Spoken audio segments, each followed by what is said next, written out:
Bonjour à tous, on se retrouve pour un tutoriel du mercredi en vidéo. Donc pour ceux qui ne connaîtraient pas, les tutoriels du mercredi sont un format de tutoriel qui ont été initiés par Drac entre 2018 et 2019. Ça commence à dater un petit peu. Et ces tutoriels avaient pour but donc de retracer un petit peu des points un peu obscurs de la programmation sur calculatrice. Donc ces tutoriels abordaient des points très variés de la conception des jeux.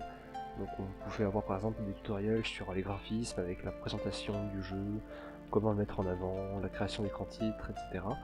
Et des tutoriels beaucoup plus axés sur la programmation, comme nous allons voir ici avec la gestion des collisions. Mais avant de faire nos petites collisions, nous allons devoir refaire tout un moteur de jeu. Donc ici je vous propose donc de le refaire ensemble en Python, avec donc un code qui sera évidemment compatible avec les Casio. Pour faire un moteur de jeu, on va commencer par se donner une map. Donc la map va être sous une format de matrice. Hop, donc on commence à faire une ligne.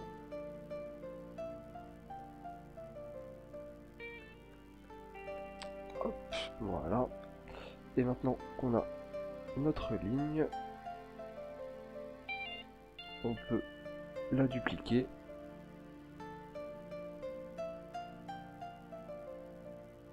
comme ceci. Voilà. Alors moi j'utilise Vim. C'est vraiment une question d'habitude, hein. Vous pouvez utiliser vraiment n'importe quel éditeur. Moi j'aime bien, c'est assez agréable, il y a des commandes, c'est pratique. À noter que ce code là, qui est disponible dans la description de la vidéo, est complètement compatible avec la graph 90 et la graph 35 plus E2. Faites bien attention aux 2, c'est très important, la graph 90, la graph 35 plus E ne gère pas le Python, donc il faut vraiment le 2. Donc maintenant qu'on a notre carte, le plus intuitif reste encore d'avoir une petite fonction pour l'afficher. Hop. Donc une fonction de documentation, c'est très agréable et ça permet donc de savoir exactement quelle fonction fait quoi, comment elle fonctionne. C'est vraiment indispensable. Donc, vous l'aurez remarqué, notre matrice pour l'instant est un tableau de chiffres. Il va donc falloir le convertir en un tableau de caractères. On va donc créer une liste qui va permettre de faire la transition entre les chiffres et les caractères. Donc, le premier item de notre liste va correspondre au nombre 0. Donc, ici on met un espace, comme ça là on a une carte qui est pleine d'espace. Ensuite on peut mettre cela par exemple, on peut mettre ce caractère là, le slash c'est intéressant. Ensuite jouer avec les backslash c'est rigolo avec la carte, j'aime bien. Petit piège avec le backslash permet de escape des caractères, c'est-à-dire ça permet en fait d'insérer ce caractère là dans une autre chaîne. Par exemple, si je fais cette chaîne là, le caractère ici, le deuxième double quote, est considéré comme le caractère et n'est pas interprété comme par Python comme un double quote non escape, qui permet de délimiter des chaînes de caractères. Par exemple, si je continue d'écrire ici, on continue d'être dans la chaîne de caractères. L'astuce c'est d'escape le backslash avec un autre backslash, et du coup on a un backslash. On peut rajouter dièse aussi pour faire du ASCII art, c'est un caractère qui est sympa. Et en dernier, on met le joueur. Hop, voilà. Maintenant, on peut passer directement à l'affichage. Donc on va balayer toutes les lignes de la carte. Et pour toutes les lignes, on va créer la ligne de caractères correspondante grâce à une liste définie en compréhension, comme ceci. Voilà, donc, si le caractère vaut 0, on va prendre le premier élément de la liste items. Si ça vaut 0, on se retrouve avec un espace. Voilà.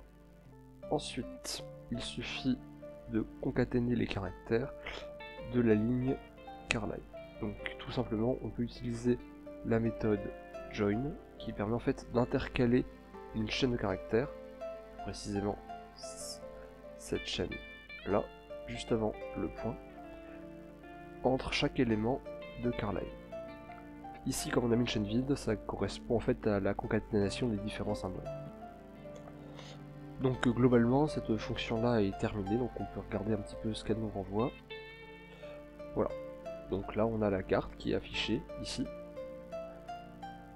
Donc, évidemment, nous n'avons que des espaces, vu qu'on a mis que des zéros dans notre matrice. Ce qui peut être intéressant, c'est de voir comment est-ce qu'on peut gérer l'affichage du joueur. Donc, on va commencer par se donner des coordonnées. Player Y. Bon, je les mets à 5,5. C'est arbitraire, on peut mettre n'importe quoi. Hop. On inscrit dans la matrice aux positions du joueur l'index correspondant. Et comme on a pris soin de mettre le joueur en dernière position, et pour que l'on puisse rajouter des symboles, on met -1. Comme ça on peut rajouter autant de symboles que l'on veut. Tant que le joueur est bien en position -1, il n'y a pas de problème. Donc là, si on réexécute le code, on obtient le joueur en position 5,5. Enfin, c'est parfait. Ce que l'on peut faire aussi, c'est à la fin, une fois qu'on a terminé d'afficher, on enlève le joueur de la matrice. Ça permet donc de ne pas avoir des sortes de glitch un petit peu bizarres où le joueur aurait pu rester affiché. Une fois que l'on a fait ça, on va pouvoir commencer à faire la boucle principale de notre petit modèle, de notre petit moteur, pardon. Donc, on commence par se donner des coordonnées, donc comme juste au-dessus. Hop. On définit une variable pour la touche pressée, et tant que la touche, faut que j'écrive quand même en entier, tant que la touche est différente de Q, alors, tant que la touche est différente, on va afficher la carte. Donc là, il faut qu'on lui donne les coordonnées du joueur, ce ne sont pas des variables globales. Ensuite, on récupère l'entrée, donc on se donne un petit prompt comme ceci. Et ensuite, on peut analyser cette entrée pour faire bouger notre personnage. Player X, player Y égale. Hop, et là, on lui donne tout ce dont on a besoin pour une gestion des entrées. Voilà, une fois qu'on a fait ça, on peut documenter MainLoop, que j'ai oublié de faire.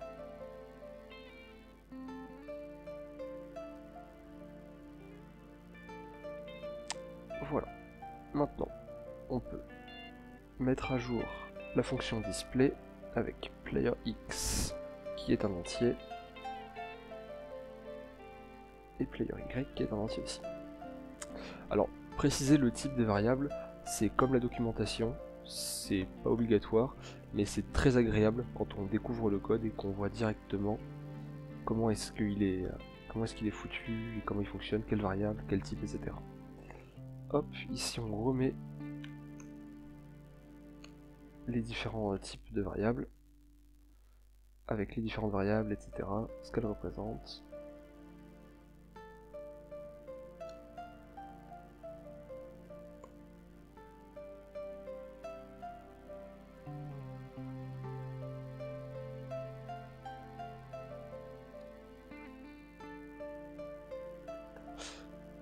Voilà.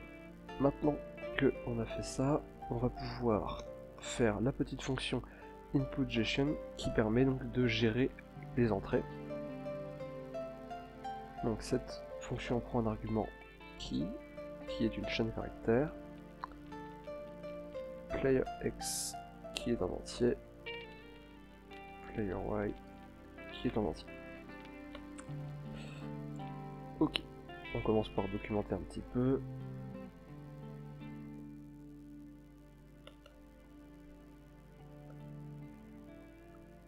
Donc, comme tout à l'heure, on met la variable, son type, un retour à la ligne, un alinéa, et on met à quoi ça correspond.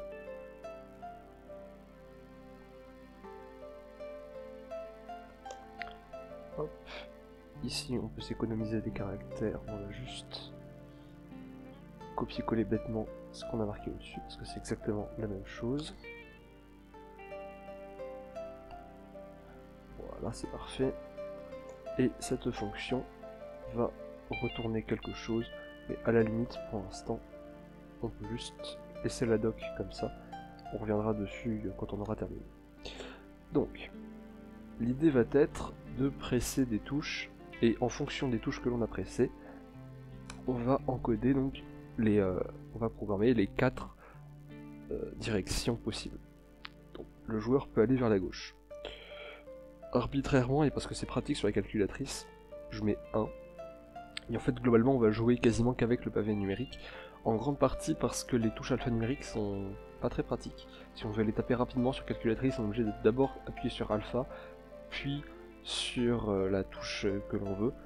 Donc c'est plus pratique à mon sens d'utiliser directement le pavé numérique.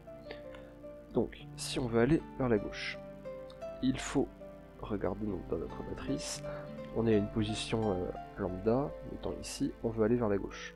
On se déplace ici, donc la variable qui gère la coordonnée suivant x perd et décrémentée donc de 1.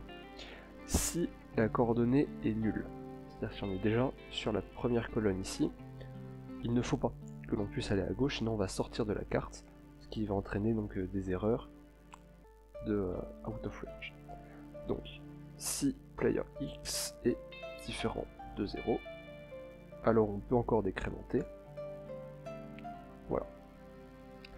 Maintenant, on peut écrire ça juste comme ça. C'est juste un raccourci d'écriture, ça marche exactement pareil, c'est complètement équivalent. Donc bon, vous faites comme vous voulez, moi j'aime bien. Ensuite, on va faire la touche 2 pour aller vers le bas. Donc, elif qui égale 2. Donc, if player y. Donc, quelles conditions il faut? Donc, si on veut aller vers le bas, ça veut dire qu'on peut aller vers le bas tant que notre coordonnée suivant y n'est pas égale à l'indice de la dernière ligne ici. Comme Python numérote de 0 à n-1, où n est la dimension de la matrice ici, la matrice est une liste de listes, donc on va regarder la dimension donc, de la grande liste, et on va soustraire 1 pour avoir l'indice de la dernière ligne auquel on peut accéder en y. Donc ici, player y est inférieur à len de my map, donc ça c'est n-1 parce que Python numérote de 0 à n-1. Donc tant que ça c'est vrai, on peut toujours ajouter 1, on est toujours dans notre matrice de la carte. Ensuite, si on veut aller vers la droite, à partir de là c'est assez facile en fait parce que les deux cas précédents vont se répéter. Donc si la touche est égale à 3, c'est exactement pareil que si on veut aller vers le bas, c'est-à-dire qu'il ne faut pas que l'on puisse dépasser la dernière colonne ici. Donc il faut que l'on vérifie la position sur une liste. Donc on va prendre la première. On peut prendre n'importe laquelle. Il faut juste que ce soit inférieur à la largeur de la carte en fait. Hop, tiens, c'est en disant de ne pas l'oublier que je l'oublie, c'est malin. Voilà. Donc, si ça c'est vrai, on peut ajouter 1 à player x. Et pour aller vers le haut, on va prendre la touche 5. Et là, il faut juste vérifier que player y est non nul, comme pour le premier cas. Là, on fait player y moins égale 1. Et on renvoie évidemment les nouvelles coordonnées. Sinon, tout ce qu'on a modifié ne sert à rien. Hop, et du coup maintenant on peut modifier la doc. Donc ici notre variable retournée est un tuple qui n'a pas de nom. On renvoie directement les différents éléments du tuple. Donc comme dans la documentation NumPy, c'est le style de documentation que j'ai adopté ici, on met out pour préciser que la variable n'a pas de nom. On précise le type toujours et on explique à quoi ça sert. Donc, il s'agit donc des nouvelles positions du joueur.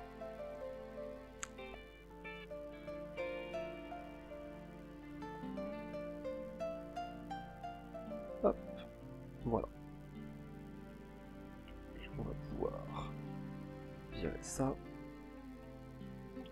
Je relis juste rapidement, mais normalement ça devrait fonctionner. Donc, on a l'affichage ici. Ensuite on affiche le joueur dans la carte. On affiche la carte. On supprime le joueur pour pas qu'il y ait de problème de glitch bizarre. Ensuite, pour la gestion des entrées, donc on a nos différents paramètres, tout ça c'est parfait. Si la touche vaut 1, on se déplace vers la gauche. Si la touche vaut 2, on va vers le bas. Ça je l'ai peut-être pas dit, l'origine de la matrice c'est cette case là, ici. 0, 0 on est ici. Donc là on est à, je sais plus combien j'ai mis de lignes et de colonnes, et du coup on est au maximum des 2 coordonnées. Et ensuite ici, tant que c'est différent de Q, on affiche. Est-ce que j'ai bien pris les paramètres? Oui c'est bon. Et là, ça ne fonctionne pas parce que j'ai oublié de l'appeler. Ça, c'est classique. Hop, voilà, parfait. Ah oui, quelque chose que j'ai pas fait qui peut être intéressant, c'est monitorer les coordonnées du joueur. Hop. On va mettre ça dans display, parce que ça correspond à de l'affichage en fait. Hop, on affiche X, on affiche Y. On peut peut-être se payer le luxe de mettre une chaîne de caractères quand même, pour savoir à quoi ça correspond.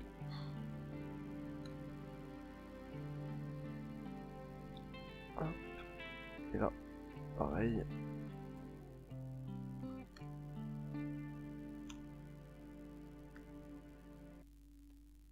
Voilà, c'est quand même plus sympa.